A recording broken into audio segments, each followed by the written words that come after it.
The 2nd day of July 2023. This is Climate Honey, Follow the Money, Media on the Take. Climate Honey, Follow the Money, Media on the Take. And it's the centre day of the year. This is the middle day of the year.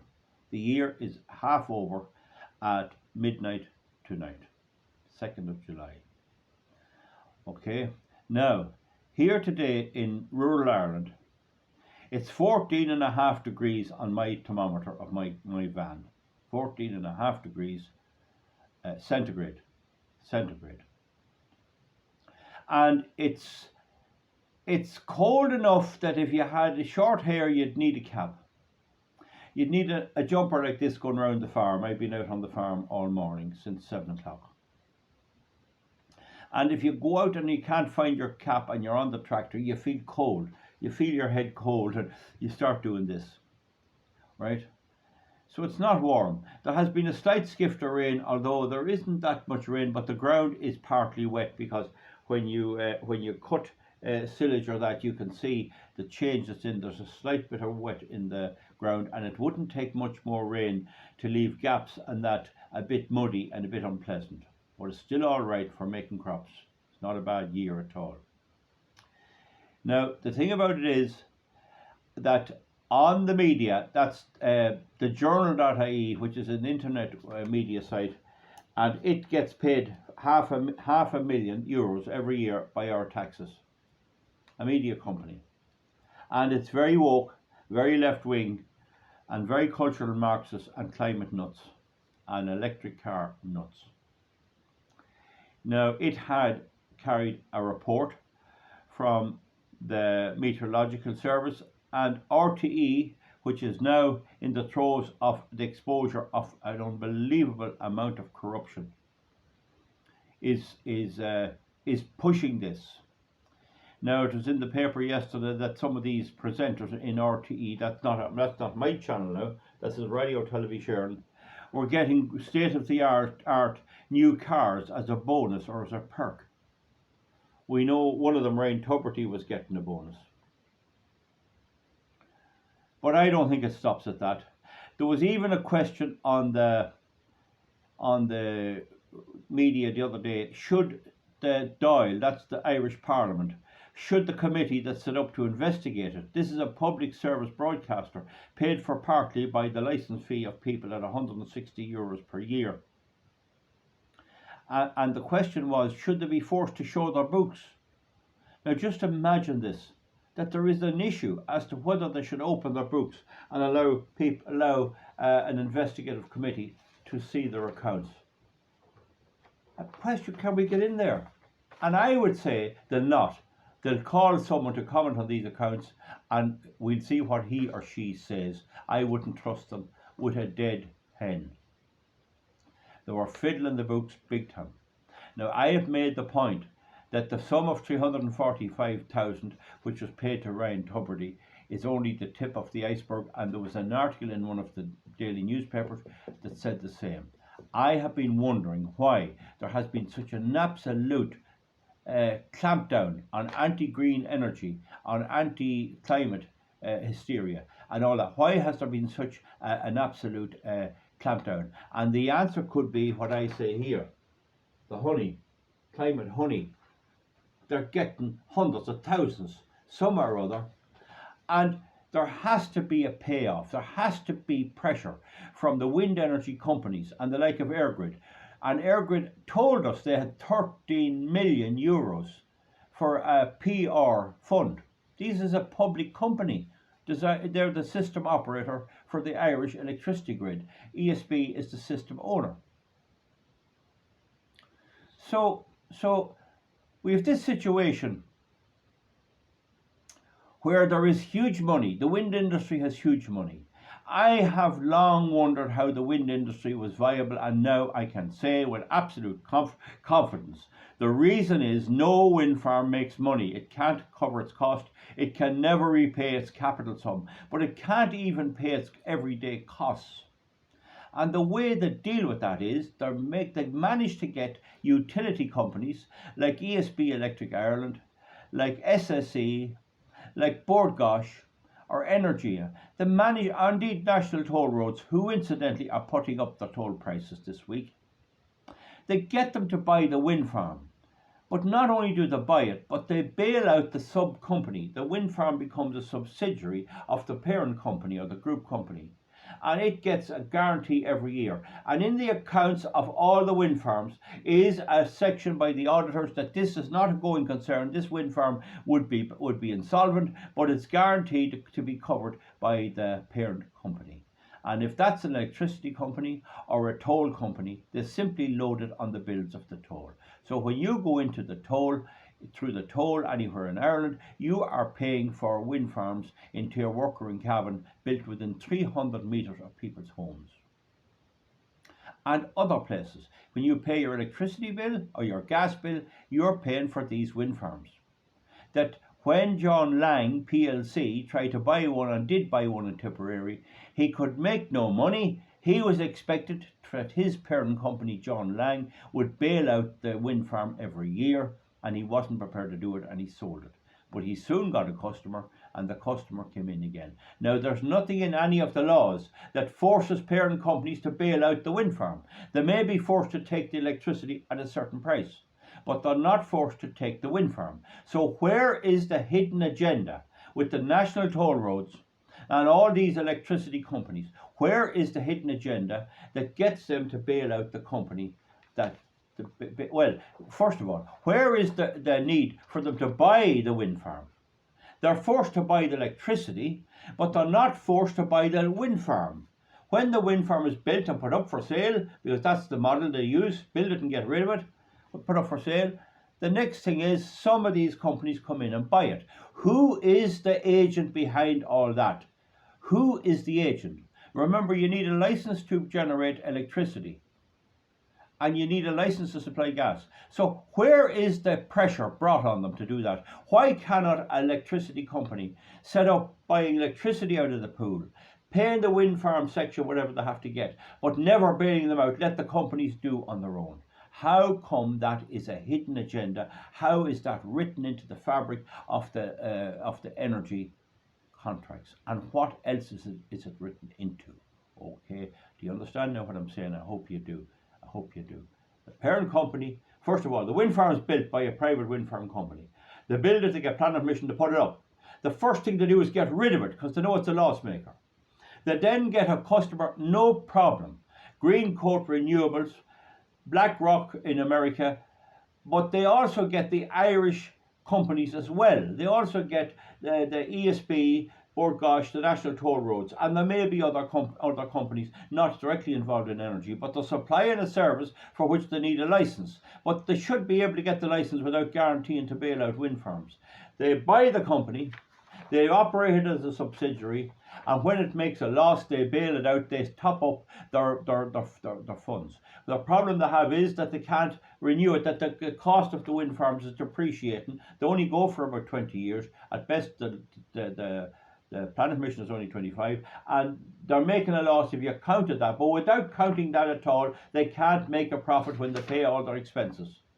And there's a new report out now from Siemens. They're breaking down after a very short time, and Siemens is going broke. It had to cut its profit by 1.09 billion a year because they're having to go and fix the bearings and the parts of the part of the turbine that goes around the blades and all that.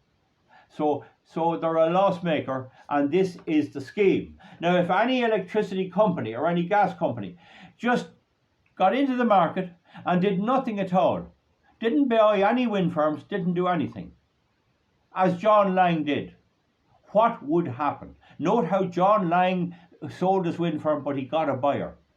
Who bought that? Why are they buying a known loss maker? And that's the point. Now, secondly, is that Radio Television Sheridan, with all its scandal at the moment, I have said there have to be money flowing to keep the public on side with all this waste. They have to make the people think they're doing well. They have to keep plugging out this PR, this public relations. And we know that there was money coming into RT at all angles. And they were doing subliminal advertising, which is illegal. No regulator works in Ireland. I have a complaint about a broadcast on RT on the 14th of February last. And I'll put it this way in plain man's language. Supposing your house is broken into tomorrow, you're away tonight, and you come back in the morning and you find your house has been broken into. And some of your valuables, your jewellery and all that, and some other things is taken. You call the Gardaí or the police if you're in the north or in England. You call them and they arrive out and they look, oh, they say, yeah, it's a break, all right. And they do the fingerprinting and all that. And then they say to you, now, before we can go on with this, maybe there's an idea who did it. Maybe they have some idea who did it, or you have some idea, or you heard there was a dodgy person hanging around that place, or that this jewellery was on sale somewhere. The guard would normally come out and investigate it. But what happens in my cases, they say to me, you have to point out the law. You have to get it exactly right. Have you your jewellery? Have you receipts for it? Oh, well, that was a ring my ex-boyfriend bought me. He gave me a lovely ring, but I don't have any receipt. Right, no good. Well, you can't prove it's yours. They go to every possible way to stop you getting investigated. So the next thing they do then is they say to you, what's the law? What law did this man break? And you have to know the law. That's what they said to me. We want the law written down before we can investigate where is the law broken. And the law simply says in several things the broadcast has to be fair. Well, if it's a lie, it can't be fair. I mean, if wind energy is dearer or more expensive than the same price as fossil fuel energy and the most expensive fossil fuel energy, well then surely it's not the cheapest. They won't believe that, but they're not actually contesting that so much as they want me to point out what law is broken, which section of it was complained about. Whereas the proper way is to do like the policeman normally does is take the case on board as a crime here, go and get the villain and charge him with the crime. That's not how they work, and that's why no regulator works. And you see, our present society, our present corrupt society, RTE corruption couldn't work if the regulator did their job. If the regulator did their job, and then you'd nearly have to go up and search RTE yourself to get the evidence. So we'll see how that goes. So you see what I'm saying. But the point is, all these new cars and everything they all had to come from somewhere. And the bodies with the most money, because the way the wind farms work is they get enough money from investors who think they're doing good for the climate and all this, and then they build a wind farm and they have to get rid of it immediately, and if they don't get out, they're bankrupt. Okay, so they're bankrupt. So they have to keep the public on side. They have to put out this narrative. They have to shout climate change, climate change, climate change, night, noon and morning, so as to scare the people and keep the money flowing. Okay, now, so there was a report that June gone by, 2023, was the hottest on record. That is a lie, of course. I know, I'm long enough around to know it's a lie, but there was nice weather in June. Now, what could I say to prove my point? Well, I'll tell you, June has 30 days, and yet they brought out this report on the evening of the 29th, on the evening of the 29th of June, and the 30th of June was a very cold day. So I don't believe the weather was any colder in June. It was or any warmer in June. It was nice weather, you see. So when they see the sunshine and they immediately shout climate change, so people see the nice weather. Oh, we're going to melt. But the temperature itself mightn't be that hot. There wasn't that much swimming in the seas or anything else. And when it went to after 8 o'clock at night, it got cold, and it was cold in the morning. And actually, I have an old farmhouse, and I had to keep a wee heater there when I'd be doing my books or doing something, or even looking at the computer at night, or making me tea or something. I had a wee bit of heat on there, a little bit. Otherwise, you'd feel a bit of a chill. Now, it's not too bad, but it's not warm. And the day's temperature was 14.5 degrees on Sunday, the 2nd of July. That's centigrade. Okay, so they're lying. And they're using the Met Service to lie, and there's no way we can counter them, and the regulator won't counter them. And in some cases, it's hard to prove what the weather is today about Longo, but in my case, in my complaint, I can prove it categorically that the electricity is dearer, not cheaper. Still, they find ways around it. Okay. Now, this is not me whinging. We are among the most corrupt countries in the world, after possibly the United States under the Democratic Party. Britain is corrupt too, and the EU is corrupt. It's just that people know about this so that they understand it and know about it. Here we've had 2 days in July which are not warm at all. There'll be no talk. And that's the other way they do it. They pick a week that's hot or a month that's hot, that they say is hot, where there's a bit of good weather. And they nail that down then with this climate. And then if there's 2 bad cold months, they say nothing. They don't take the 3-month period and say the temperature's down. And I believe it definitely is colder now than it was 20 years ago. I believe that big time. There's no sign of the ice caps melting. All of that is a load of nonsense. Now, some people may say, yeah, there's a drying up of the weather. There's a change in rain patterns. There was last year and there may be this year. There isn't that much overall rain falling, but there's a bit falling, and it comes and it does its job. And then if there's no drought, there's no mention of it. And if in 5 years' time there is one drought, that's climate change. This is the way they lie to people, and this is the way you good people can help me by getting this across to your friends and neighbours about what they're at. I don't know how the RT thing will work. You know my views on it. How could Ryan Tubridy or any other RTE presenter, or indeed the board or the executives on RTE, how come they're so worried so much about me being overheated in 10 years' time? How come they are? How come they're roaring about climate refugees when they want all these refugees in, despite the fact there's no evidence of climate change in Africa at all? In actual fact, if anything, the Sahara Desert is getting greener, right? How come they're so concerned about the planet, so concerned about your well-being, future children, my well-being, and yet when they get their chance to grab anything they can and grab money fraudulently, they screw the accounts, they have barter accounts, and they get their cars and they get top-ups and they're not happy with a salary of 250,000. They have to get another 100,000 a year and more. And are you telling me Tubridy's the only one getting it? Well, we'll see. How come they're concerned about my welfare when they're making on it, but they're not concerned about my welfare when I'm improving on it? Why do they want to tax me for the carbon and they're flying around in jets all over the place? You want to go into Plane Finder and see all the planes up on a Sunday morning there. It's like a nest of hornets around a nest. Thousands of them. Hundreds of thousands of them. So how come they're so concerned? And the answer is the money. By getting the people scared about the money, people will accept the windmills, they'll accept the pylons, they'll accept all this solar, whether they work or not, and without any strategic environmental assessment or engineering assessment, and they'll have a better chance of getting them through planning. And last week, a planning fella got jail. He got jailed for corruption or failing to declare something or some interest. You have some chance making an objection to a planning permission with that fella.